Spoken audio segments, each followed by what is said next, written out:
శ్రీమాత్రే నమ. జయ గురు దత్తాత్రేయ నమ. ఈ వీడియోలో మనం నూతన సంవత్సర శుభాకాంక్షలతో 2025వ సంవత్సర ఫలితాలు మిథున రాశి వారికి ఏ విధంగా ఉంటాయి అని తెలుసుకునే ప్రయత్నం చేద్దాం.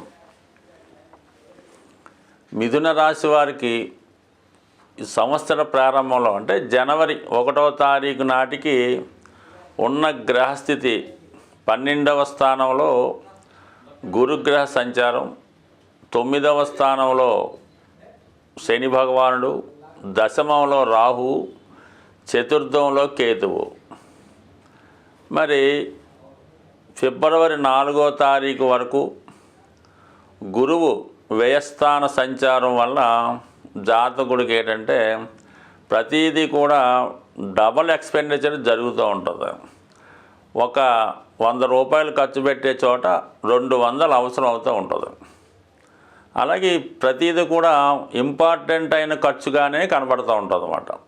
గురువు కారకత్వాలైనటువంటివి ఏంటంటే ఆధ్యాత్మిక భక్తి పుణ్య కార్యక్రమాల కొరకు, పిల్లల యొక్క ఆరోగ్యం చదువు కొరకు, అలాగే జాతకుడికి గురువు సప్తమాధిపతి కాబట్టి భార్య ఆరోగ్యం, భార్య యొక్క అవసర ఖర్చుల కొరకు, అలాగే వృత్తికారకుడు దశమాధిపతి కూడా గురువు అవ్వటం వలన వృత్తిలో మార్పు కొరకు, వ్యాపార అభివృద్ధి కొరకు జాతకుడు ఖర్చు పెట్టడం జరుగుతుంది. అయితే ఇది మంచిదే, చాలా వరకు తప్పనిసరి ఖర్చు.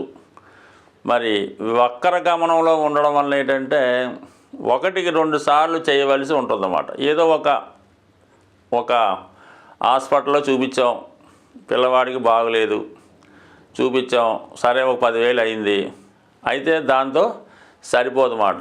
మళ్ళీ ఇంకొక బెటర్ హాస్పిటల్లో తీసుకెళ్ళి ఇంకో దిక్కుని చూపించవలసి ఉంటుంది. వాడేమంటాడంటే సరిగ్గా అవ్వలేదు అబ్బాయి, నీకు ఇంకొక వేరే మందులు రాస్తానని మొత్తం మీద, అంటే ఇది ఉదాహరణగా మాత్రమే, అంటే అనుకున్న దానికన్నా ఎక్కువ ఖర్చు అవ్వడం జరుగుతూ ఉంటుంది. ఖర్చు పెట్టిన దాంట్లో సగం మనీ వేస్ట్ అవుతూ ఉంటుంది. ఇది ఎప్పటి వరకు? ఫిబ్రవరి 4వ తారీఖు వరకు జరుగుతూ ఉంటుంది. అప్పుడు ఏమవుతుందంటే గురువు డైరెక్ట్ అవుతాడు. అప్పుడు ఏమవుతుందంటే ఒక సింగిల్గా ఏదైతే అవసరమో అదే ఖర్చు పెట్టడం జరుగుతూ ఉంటుంది. మరి ఇంతకాలంగా మీరు ఏవైనా ఉద్యోగంలో మార్పు కొరకు ప్రయత్నం చేస్తుంటే అది సందిగ్ధంలో ఉంటుందన్నమాట. మనమే కరెక్ట్గా నిర్ణయించుకోలేం, ఇందులో చేద్దామా కొత్త దానిలో ఎదుగుతామా. అలాగే మీ మేనేజ్మెంట్ కూడా ఆ మార్పుకి తర్వాత చెప్దామంటూ ఉంటారు, వాయిదా వేస్తూ ఉంటారు. కానీ ఎప్పుడైతే గురువు రుజు మార్గంలోకి రావడం జరుగుతుందో ఫిబ్రవరి 4 తర్వాత అందులో ఉండడమా లేదా మారడమా, ఇక్కడ ఉద్యోగమా లేదంటే వేరే ప్రాంతంలో విదేశీ ఉద్యోగం అనేది కంపల్సరీగా తేలిపోతుంది. ఇది ఎక్కువగా దూర ప్రాంతంలో ఉద్యోగ ప్రయత్నాలు చేస్తున్న వారికి సక్సెస్ఫుల్గా అవకాశం వస్తుంది. అలాగే గతంలో ఈ మిథున రాశి మిథున లగ్నం వాళ్ళు ఎవరైనా వీసా కొరకో ఇంకో దానికోసం విదేశీ అవసరాలకు సంబంధించినటువంటి పేపర్స్ కోసం ప్రయత్నం చేస్తుంటే మరి ఈ సమయంలో మనకి ఫిబ్రవరి 4 తర్వాత అవి కంప్లీట్ అవ్వడం, మీకు వీసా లాంటిది రావడం, మీరు మళ్ళీ కొత్త కోర్సులో చేరడానికి కావాల్సినటువంటి ఏర్పాట్లు చేసుకోవడం, ఇవన్నీ కూడా జరిగే అవకాశం ఉంది. అంటే గతంలో 2-3 సార్లు మీరు దీని కొరకు అంటే వీసా కొరకు ప్రయత్నం చేసి ఉన్నా అది రిజెక్ట్ అయి ఉంటే ఈ దఫా మరి ఫైనల్గా మీరు ఫిబ్రవరి 4 తర్వాత ప్రయత్నం చేయండి. అంటే ఫిబ్రవరి 4 నుంచి మే 15 తారీఖు మధ్యలో ఉద్యోగం మారడానికి కానీ, అలాగే దూర ప్రాంతంలో ఉన్నటువంటి మీ భర్త మీ భార్యను కలుసుకోవడానికి కానీ, ఇటువంటి విద్య నిమిత్తం వీసా ప్రయత్నం చేస్తున్న వారికి ఈ మధ్యకాలంలో మాత్రమే ప్రయత్నం చేస్తే ఫలితం రావడం జరుగుతుంది. ఒకవేళ ఈసారి కూడా రాలేదంటే ఇంక మీకు వెళ్ళే అర్హత లేదని డ్రాప్ అయిపోవడం మంచిది. దాని తర్వాత ఏంటంటే మనకి మే 15వ తారీఖు తర్వాత గురుగ్రహం రాశిలోకి అంటే మిథున రాశిలోకి ప్రవేశించడం జరుగుతుంది. ఇక్కడే ఒక అద్భుతం జరుగుతుంది అన్నమాట. ఎప్పుడైతే దశమాధిపతి రాశిలోకి ప్రవేశించాడో జాతకుడికి కాన్ఫిడెన్స్ బాగా పెరుగుతుంది. ఎవరి సహకారం లేకుండా ఏ పనైనా సాధించగలననేటువంటి ధైర్యంతో ముందుకు వెళ్తాడు.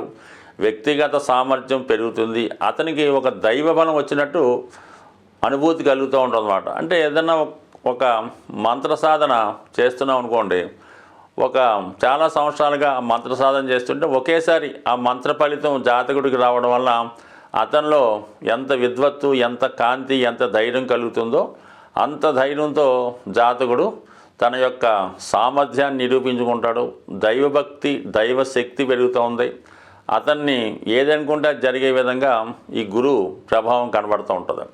అలాగే ఇంతకాలంగా మిమ్మల్ని విభేదిస్తూ ఏదో రకంగా మిమ్మల్ని విమర్శిస్తూ ఇబ్బంది పెడుతున్నటువంటి మీ జీవిత భాగస్వామి మీ యొక్క ఆధీనంలోకి వచ్చి మీరు చెప్పినట్టు వినడం జరిగే అవకాశం ఉంటుంది. మరి మే 15 తర్వాత గురువు మీ రాశిలోకి రావడం వల్ల అలాగే ఏంటంటే చాలా వరకు జాతకుడు తన యొక్క బలహీనతల నుండి బయటపడి తనకు తాను సంస్కరించుకుంటూ తన కుటుంబాన్ని, చుట్టుపక్కల వారిని అభివృద్ధి చేసే ప్రయత్నం చేయడం జరుగుతూ ఉంటుంది. బట్ ఏదైనా మే 15 తర్వాత జాతకుల్లో ఒక గొప్ప మార్పు రావడం జరుగుతుంది. ఇది విద్యార్థులకి చాలా బెస్ట్గా ఉంటుంది. అప్పటిదాకా అశ్రద్ధ చేస్తున్నవాడు ఒకేసారి చదువు మీద శ్రద్ధ పెరగడం, తల్లిదండ్రులని గౌరవించే విధంగా ఈ గ్రహస్థితి మారడం జరుగుతుంది.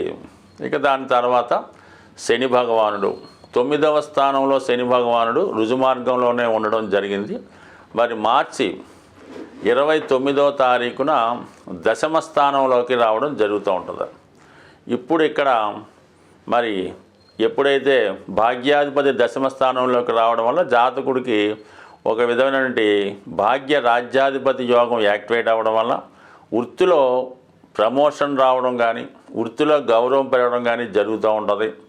ఇక్కడ 2 విధాలుగా ఉంటుంది. ఒకటి ఏంటంటే బాధ్యతలు పెరుగుతాయి, అధికార హోదా కలుగుతుంది.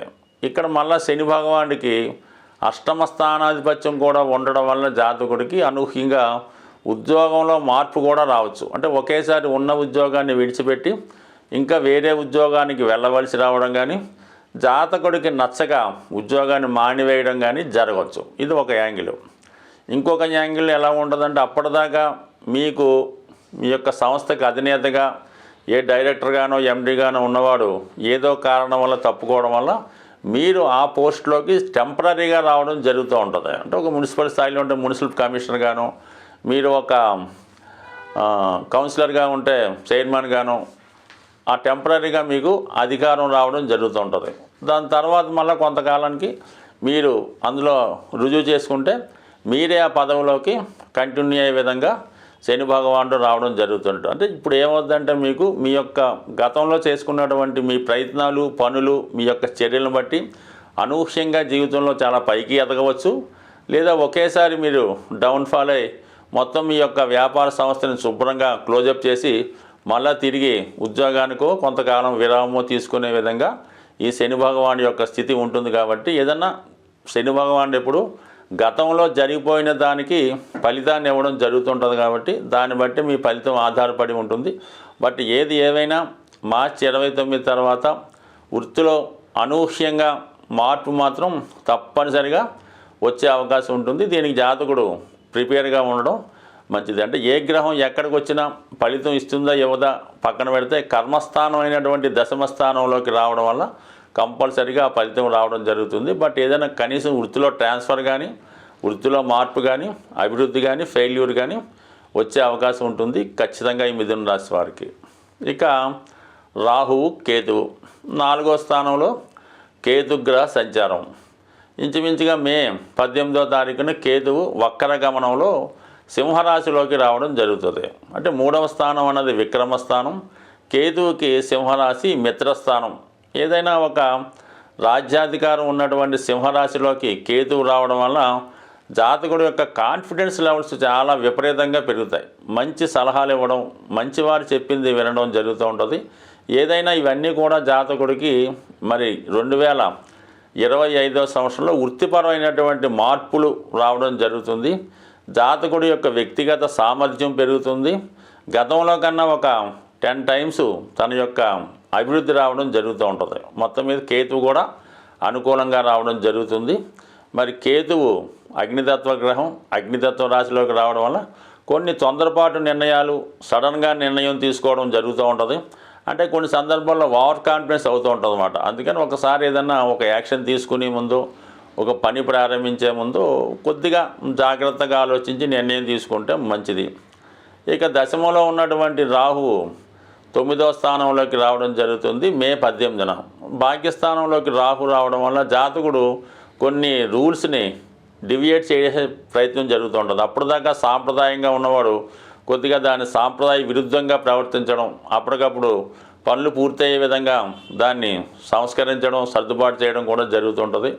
బట్ ఏదైనా ఇతరుల యొక్క ఇష్టాల మీద, ఇతరుల యొక్క ఆలోచనల మీద, ఇతర మతస్థుల యొక్క సాంప్రదాయాల మీద గౌరవం పెరిగే విధంగా మరి రాహు ప్రవర్తిస్తూ ఉంటాడు. అయితే రాశిలో గురు సంచారం వల్ల అటువంటి వారి జోలికి వెళ్లకుండా జాతకుడు ధర్మాన్ని రక్షించే ప్రయత్నంలో ఖచ్చితమైనటువంటి సక్సెస్ సాధించే అవకాశం ఉంది. బట్ ఏది ఏమైనా 2025వ సంవత్సరం మిథున రాశి వారికి ఉద్యోగపరమైనటువంటి అభివృద్ధి, వ్యక్తిగతంగా జాతకుడి యొక్క మార్పు రావడం ఖచ్చితంగా జరిగే అవకాశం ఉంటుంది. బట్ ఏదైనా రాహుగ్రహానికి ఈ రాశివారు పరిహారం చేసుకోవలసి ఉంటుంది. రాహుగ్రహ పరిహారం నిమిత్తం అష్టముకి రుద్రాక్ష ధరించడం కానీ, అమ్మవారిని నిరంతరం ఆరాధించడం కానీ, చండీ హోమంలో పాల్గొనడం కానీ చేసుకోవడం వల్ల మరి జాతకుడు రాహుగ్రహ అనుగ్రహానికి పాత్రుడయ్యే అవకాశం ఉంది. స్వస్తి.